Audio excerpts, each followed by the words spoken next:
quais sensores eu posso usar na FLL? Então a FLL ela tem uma certa lista de sensores que você pode utilizar. Tem vários sensores que são compatíveis com a LEGO, compatíveis com o EV3, compatíveis com o Spike Prime, mas nem todos a FLL te permite utilizar. Por exemplo, tem um que a FLL não permite utilizar, que não é Lego mesmo, porque a FLL ela só te permite utilizar sensores que foram criados pela LEGO. Mas tem um sensor que é compatível com a LEGO, que é Mind Sensor Compass Sensor.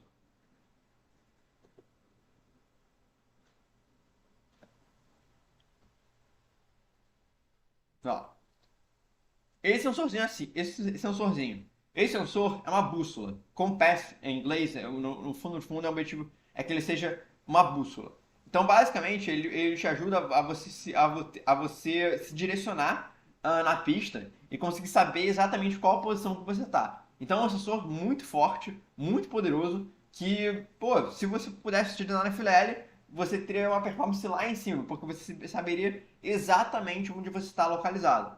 Só que a FLL não permite porque ele não é um sensor propriamente da LEGO, ele não é um sensor feito pela LEGO, é um sensor que é compatível com a ferramenta da LEGO.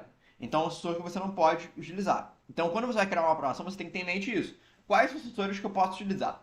O primeiro sensor que você pode utilizar é o sensor de cor e luz. Então é um sensor tradicional na FLL, a maioria das equipes utiliza, e é um sensor que você pode utilizar para que você tenha uma melhor performance na pista. Então, as mesas da FLL costumam ter bastante linhas. Então, as linhas são um ótimo recurso para que você utilize o seu sensor de cor. Para seguir a linha, para parar na linha, para alinhar na linha. Vários recursos que você pode utilizar com o sensor de cor. Então, é um sensor que realmente é muito importante e que 99% das equipes da FLL utilizam porque é um sensor que você consegue utilizar ele mesmo iniciando. Então você pode utilizar ele de maneira simples, de maneira iniciante, mas também você pode utilizar ele de maneira avançada e bem complexa. Então é um sensor que é realmente bem versátil e bem acessível para todos os tipos de programador. Pode ser um programador iniciante, ele é muito tranquilo de você utilizar, e se você for um programador avançado ou intermediário,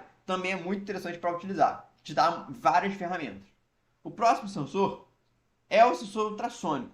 O sensor ultrassônico na FLL em si, ele não é muito utilizado. Algumas equipes utilizam ele para, por exemplo, seguir aparelho, mas eu pessoalmente não gosto muito do sensor ultrassônico. Eu acho que ele tem poucos benefícios na competição da FLL, ele tem mais benefícios em outras competições, como por exemplo o BR. Então é um sensor que eu pessoalmente não focaria muito, que ele não traz tantos benefícios e ocupa muito espaço no seu robô.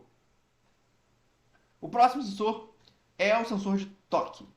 Então o sensor de toque tem várias possibilidades para equipes que estão iniciando. Eu acho que ele é muito, muito interessante para, por exemplo, você alinhar na parede, para você alinhar no próprio modelo de missão. Então é um sensor que pode ser muito interessante de utilizar. Não é um sensor que eu utilizaria caso eu fosse uma equipe já muito experiente ou intermediária, mas equipes iniciantes que ainda não tem muita habilidade com os sensores, eu acho que o sensor de toque pode ser um sensor tranquilo de você utilizar e pode te trazer muitos benefícios.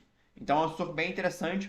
Inclusive, um dos primeiros vídeos aqui do canal, acho que está na lista dos meus primeiros 6 meses, eu te falei sobre sensor de toque, falei sobre 3 ou 4 ou 5 alternativas de programações que você pode utilizar com o sensor de toque.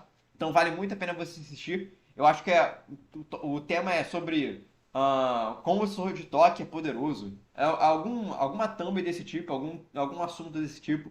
Então vale a pena você assistir. É um conteúdo ativo, mas que traz muitos benefícios, traz aspectos muito valiosos sobre o sensor de toque, e que inclusive eu poderia fazer uma nova versão do vídeo que a questão técnica provavelmente seria a mesma.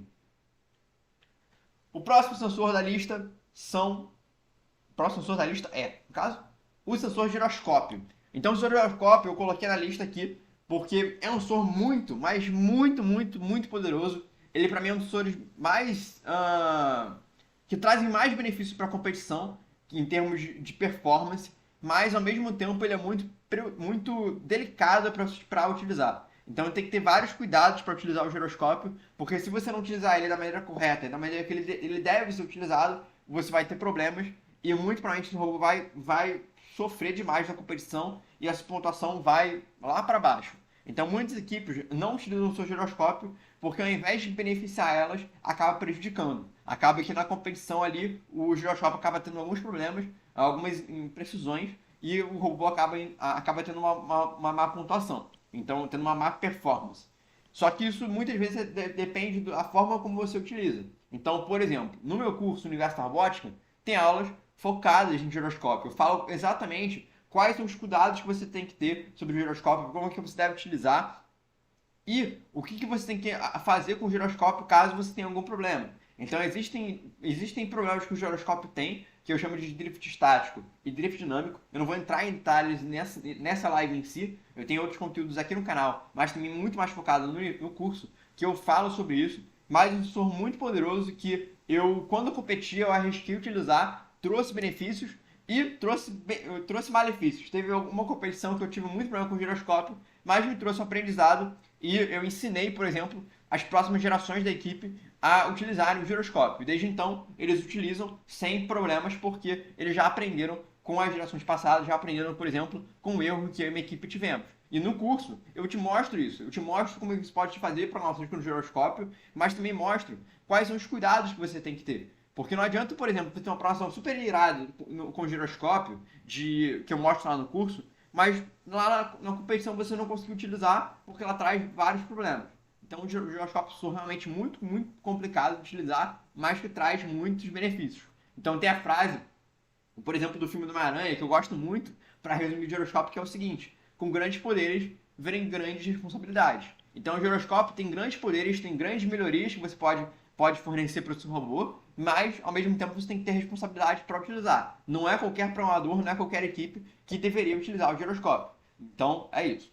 E o próximo sensor da lista e último, que muita gente esquece que existe no EV3 e no Spike, mas que é um sensor, é o sensor de rotação.